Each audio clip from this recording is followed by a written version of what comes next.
What's up, AMP family? In today's edition of Fitness Myths Busted AF, we're gonna answer the question, do you have to get sweaty and sore for a workout to be effective? So I'm here to clear up that confusion and help you upgrade your mindset when it comes to working out. So the truth is that it's pretty common to believe that soreness indicates a good workout, but the physical sensation signals your brain that something is happening and that must be good, right? Maybe, but I mean, not exactly. So it's true that chasing sweat and soreness can be tempting because it's concrete evidence that we did something. And all the internet memes that you see on social media reinforce the idea that the sweatier and more painful a workout is, the better the results will be. But the truth is that's just not the case. While it can feel good to work up a sweat, and a bit of soreness can serve as a nice reminder that we moved our bodies and did something physical, but the truth is neither sweat nor soreness is necessarily indicative of an effective workout. So myth busted. And those things might really feel nice and feel good emotionally, but they don't always have a solid physiological carryover. I'll also add that chasing a physical, soul-crushing soreness is your jam. There's no judgment here. I also like to really get after it sometimes, but it's not true and not necessary for optimal results. So that's the too long don't read version, but if you want to learn more, keep watching because I'm going to discuss each one individually. So when it comes to sweating, I can stand in my yard in the blazing sun and wave at the neighbor for 3 hours straight, work up a crazy sweat and experience extreme soreness in my shoulder the next day, but that doesn't mean I burned fat or got stronger. It just means that my arm performed a lot of reps and it's hot as hell outside, and now my neighbor probably thinks I'm a weirdo.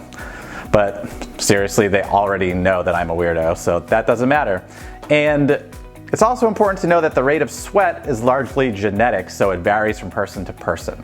It's also important to know that in healthy people, sweat is a natural response that aids in the cooling down of the body.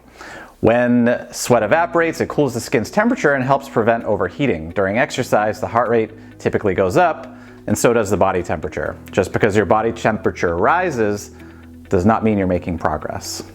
So when it comes to soreness, on the other hand, it's first important to understand that there's both a difference between muscle soreness and joint pain. Muscle soreness is what we're talking about here, and that's usually a dull ache that happens in the muscle a day or two post-workout. Joint pain, on the other hand, is something entirely different. It is more of a sharp pain and something that's happening during certain movements or in certain positions. So this is going to signal that something could be wrong, and at AMP Fitness we always highly recommend checking in with a qualified PT if you're experiencing joint pain. But the soreness associated with working out can be 1, a range, and 2, will affect people differently, just like sweating. So we get the most sore when we're doing something brand new, or if we've got after it too hard, or if we've just done way too much. And the next part is a nerd alert, so stay with me. When you challenge your muscles in a significant way, for example by lifting weights, the physical stress creates tiny microscopic tears in your muscle fibers. With proper nutrition and rest, your body repairs those tiny tears and rebuilds your muscles bigger with the capability to be stronger than they were before. So your body's goal is to make everything you do as easy as possible to conserve energy for your survival. This is why your body adapts and it becomes bigger and stronger so that the tasks you've done become easier for you if you have to do them again in the future. And it's normal to experience something called DOMS, or delayed onset muscle soreness. DOMS usually occurs 1 or 2 days after the strength training session, and feeling a little DOMS is normal if you're challenging yourself. So some people are genetically more predisposed to experience DOMS, others rarely feel muscle soreness at all. That said, it's possible to make great progress without ever being sore, especially if you recover properly from your workouts. And being sore doesn't also mean that you've made progress. At the end of the day, what matters most is that you're consistently showing up to do something, and if it's results you're after, a great goal is to just focus on getting 1% better each workout. That's it.